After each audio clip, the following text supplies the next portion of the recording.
తెలంగాణకు కేంద్రం ఇచ్చే నిధులపై బండి సంజయ్ మాట్లాడుతున్నారు. ఇప్పుడు లైవ్ చూద్దాం. మహిళలకు 2500 రూపాయలు చొప్పున 1 కోటి మంది మహిళలకు ఇప్పుడు సంవత్సరమే వాళ్ళకు ఇలా 30,000 రూపాయలు బకాయి పడ్డారు. ఒక్కొక్క మహిళకు 30,000 రూపాయలు ఇవ్వాలి. కోటి మంది మహిళలకు వాళ్ళ అకౌంట్లో 30,000 రూపాయలు సంవత్సరం నుంచి 2,500 రూపాయలు చొప్పున ఇవ్వాలి. ఇవాళ సంవత్సరం మొత్తం లెక్క చూస్తే కోటి మంది మహిళలకు 2,500 రూపాయలు చొప్పున 30,000 కోట్ల రూపాయలు చెల్లించాలి.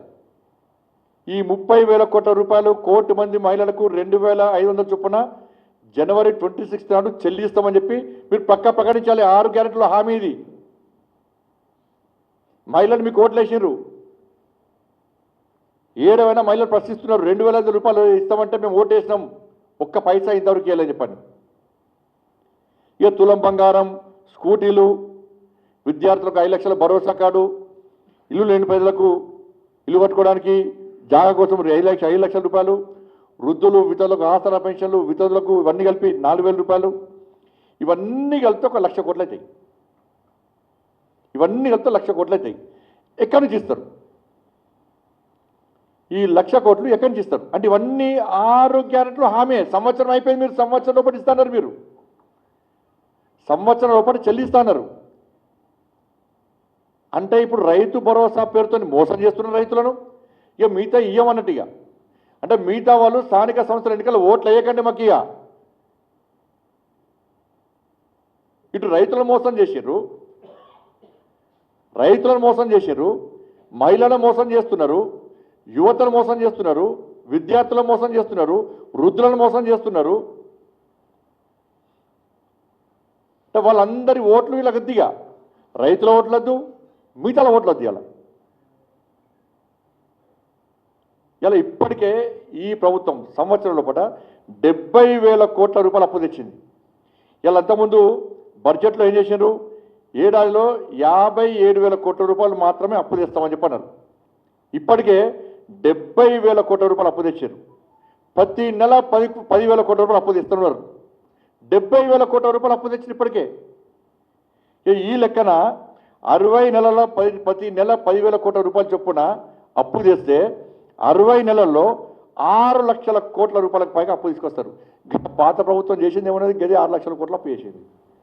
మీరు చేసింది ఏంది? మళ్ళీ 6 లక్షల కోట్లే. పాతోళ్ళు 6 లక్షల కోట్లు అప్పు చేసారు, మీరు చేసేది కదే. మీరు ఉద్ధరించేది ఏం లేదు. ఎన్నికల ముందు ఏం చేశారు? బీఆర్ఎస్ పార్టీ 6 లక్షల కోట్లు అప్పు చేసింది, ప్రజలకు చిప్ప చేతికి ఇచ్చింది, ఇది శ్రీలంక లెక్క మారుతుంది అని చెప్పన్నారు. ఇప్పుడు శ్రీలంక లెక్క మారుస్తున్నారు మీరు. ఇక వాళ్ళు మార్చే ప్రయత్నం చేస్తున్నారు, మీరు మార్చారు. ఇక వాళ్ళు 6 లక్షల కోట్లు అప్పు చేస్తే మీరు 6 లక్షల కోట్లు అప్పు చేసారు.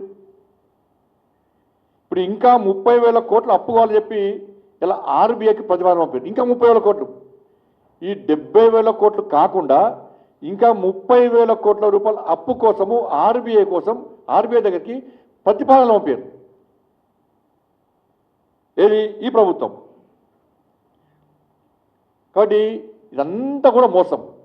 ఇలా రైతు భరోసా పైసలు ఎక్కడి నుంచి వస్తున్నాయంటే ఇలా ఐఐసి దగ్గర భూములను తనఖా పెట్టి ఇలా 10,000 కోట్ల రూపాయలు అప్పు తెచ్చారు. భూములను తనఖా పెట్టి 10,000 కోట్ల రూపాయలు అప్పు తెచ్చి ఇలా రైతు భరోసా ఇచ్చే ప్రయత్నం చేస్తున్నారు. ఇది కేవలం లోకల్ బాడీ ఎలక్షన్స్ కోసం మాత్రమే ఇస్తారు. ఇలా రేపు ఈ పైసలు ఒడగట్టాలి, అప్పు ఒడగట్టాలి. అప్పు కట్టకుంటే బ్యాంకులు జాగ్రత్త జప్తు చేసుకుంటారు. మరి పరిస్థితి ఏంది ఇవాళ? కాబట్టి ఇదంతా కూడా బోకస్. రైతు భరోసా కూడా బోకసే. ఇలా ఒక ప్లాన్ లేదు, ఒక ప్రణాళిక లేదు. తూతు మంత్రంగా ఏకదాటిగా రాష్ట్ర ముఖ్యమంత్రి గారు ప్రెస్ కాన్ఫరెన్స్ ఏర్పాటు చేసి మేము జనవరి 26 రోజు రైతు భరోసా 12,000 రూపాయలు ఇస్తున్నాం అని అనౌన్స్ చేసిండు. అరే ఎంతమంది రైతులకు ఇస్తున్నావు? సంవత్సరం నుంచి రైతు భరోసా ఇవ్వలేదు. ఎన్ని వేల కోట్ల రూపాయలు బడ్జెట్ దీనికోసం కేటాయిస్తున్నావు?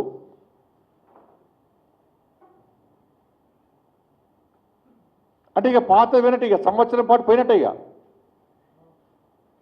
ఇప్పుడు 10,000 కోట్ల రూపాయలు నెల నెలకు అప్పు తేవాలి. కాబట్టి ఏం చేస్తారు? ఇప్పుడు కేవలము ఈ ఎన్నికల ఓట్లు వేయించుకోవడానికి మాత్రమే రైతు భరోసా ఇచ్చే ప్రయత్నం చేస్తున్నారు. మళ్ళీ ఎన్నికల తర్వాత ఇస్తే ఒట్టిగా మళ్ళీ ఓట్లు వేయించుకుంటారు. లోకల్ పార్టీ ఎన్నికలు ఓట్లు వేయించుకుంటారు. ఓట్లు వేయించుకున్నాక మళ్ళీ గిరి బీఆర్ఎస్ పార్టీ తిడతారు, వీళ్ళు వాళ్ళని తిడతారు, వాళ్ళు వీళ్ళని తిడతారు.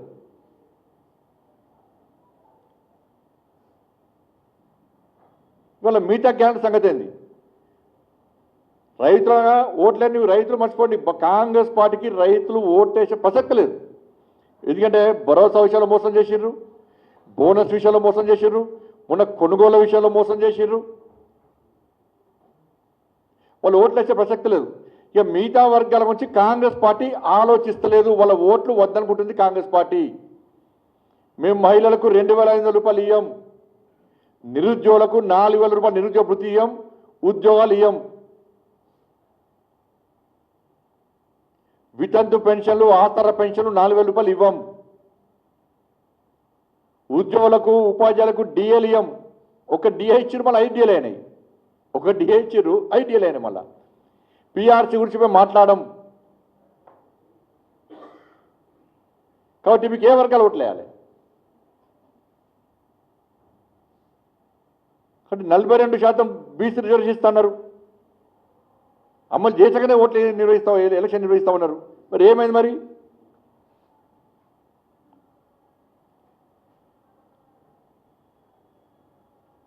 కాబట్టి తెలంగాణ సమాజానికి మేము అప్పీల్ చేస్తున్నాం, ఈ మోసపూరితమైన మాటలు నమ్మి కాంగ్రెస్ పార్టీని నమ్మకండి. కాంగ్రెస్ పార్టీ అంటేనే మోసం, కాంగ్రెస్ పార్టీ హస్తం అంటేనే భస్మాసుర హస్తం. కాబట్టి మీ ఓటు కాంగ్రెస్ పార్టీకి అవసరం లేదు, వాళ్ళు అట్నే భావిస్తున్నారు.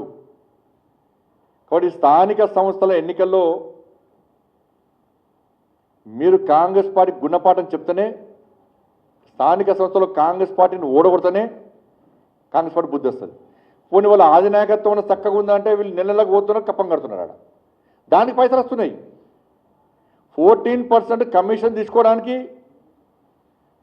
మంచిదే కాంగ్రెస్ పార్టీ. 14% కమిషన్ సర్కార్. ఇది 14% కమిషన్ తీసుకుంటారు, పొట్టు చంపుకుంటారు పైసలు. 2-3 మంత్రులు అయితే వాళ్ళకి అదే పనిగా దొరికిన గీకే గీక్తున్నారని గ్యాపా 14% మొత్తం దర్వాజా తీసిపెట్టారు.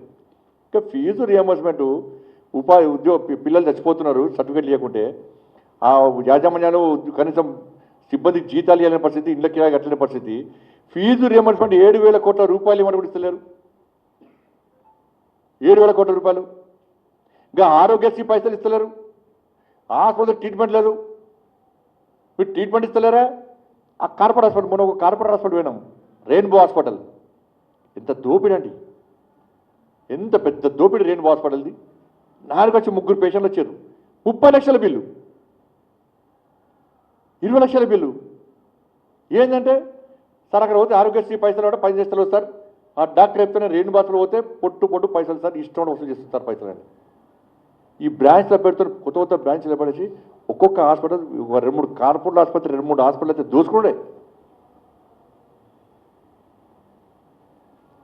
అంటే మీరు ఏ వర్గం తృప్తి చేయాలి? తెలంగాణ రాష్ట్రంలో ఎవ్వరు తృప్తి లేరు. వాళ్ళు అందరూ నిరాశ నిస్పృహతో ఉన్నారు. కాంగ్రెస్ పార్టీ అనుకుంటుంది కావచ్చు, పోయినసారి కేసీఆర్ గిట్టే అన్ని స్థానిక సంస్థల ఎన్నికలు సర్పంచులు, ఉప సర్పంచులు, మెంబర్లు, జెడ్పీటీసీలు, ఎంపీటీసీలు, ఎంపీపీలు అన్ని గెలిచాం, కౌన్సిలర్లు, కార్పొరేట్లు గెలిచాం. ఈసారి మేము కూడా గెలుస్తామని ఒక గుడ్డి నమ్మకం కాంగ్రెస్ పార్టీ ఉన్నది. కానీ ప్రజలకు తెలుసు, మాజీ ప్రజాప్రతినిధులకు సర్పంచ్ కూడా తెలుసు, మాజీ సర్పంచ్లు అంతా కూడా కోపంగా ఉండిపోవాలి, వాళ్ళ పక్కలు వెళ్ళని పని వాళ్ళందరూ తెలుసు. ఇలా గ్రామాల్లో ఇంతో అంతో అభివృద్ధి జరుగుతుందంటే, గ్రామాల్లో రోడ్లు వేస్తున్నామంటే, గ్రామాల్లో శ్మశానాటికలు కడుతున్నామంటే, గ్రామాల్లో రైతు వేదికలు కడుతున్నామంటే, గ్రామాల్లో కమ్యూనిటీలు కడుతున్నామంటే, గ్రామాల్లో మోర్లు కడుతున్నామంటే, గ్రామాల్లో నీళ్ళు వస్తున్నాయంటే, గ్రామాల్లో లైట్లు వెలుగుతున్నాయంటే, గ్రామాల్లో ఇలా మేము ప్రధానమంత్రి ఆవాస్ యోజన ఇండ్లు వస్తున్నాయంటే, ఇవన్నీ వస్తున్నాయంటే నరేంద్ర మోడీ గారి ప్రభుత్వం ఇస్తున్న నిధులే. కాబట్టి కాంగ్రెస్ గత ప్రభుత్వం అన్ని డైవర్ట్ చేసింది నిధులన్నీ, మోసపోయినాం. ఈసారి గ్రామ పంచాయతీలో నిజాయితీగా నిబద్ధతతో ఇవాళ గ్రామాలు అభివృద్ధి చెందాలంటే నిధులు ఇచ్చే ప్రభుత్వానికి ఓటేయాలి మేము. కాబట్టి నిధులు ఎక్కడి నుంచి వస్తున్నాయి? ఈ ప్రభుత్వం అప్పులు తెస్తున్నది. కానీ నిధులు ఎక్కడి నుంచి వస్తున్నాయి? కేంద్ర ప్రభుత్వం, నరేంద్ర మోడీ గారి ప్రభుత్వం గ్రామాలకు నిధులు ఇస్తున్నది. కాబట్టి ఆ పార్టీకి సంబంధించిన ప్రజాప్రతినిధులను గెలిపిస్తేనే నిధులకు సార్థకత ఉంటుంది, మనకు న్యాయం జరుగుతుంది, నిధులు డైవర్ట్ కావు, అభివృద్ధి జరుగుతుంది, తూచా తప్పకుండా అభివృద్ధి జరుగుతుంది, లబ్ధిదారులకు న్యాయం జరుగుతుందని చెప్పి ఒక విశ్వాసం, నమ్మకంతో ఇవాళ ప్రజలు ఉన్నారు. కాబట్టి మొన్న 8 పార్లమెంటు స్థానాల్లో ఇలా భారతీయ జనతా పార్టీని ప్రజలు గెలిపించారు.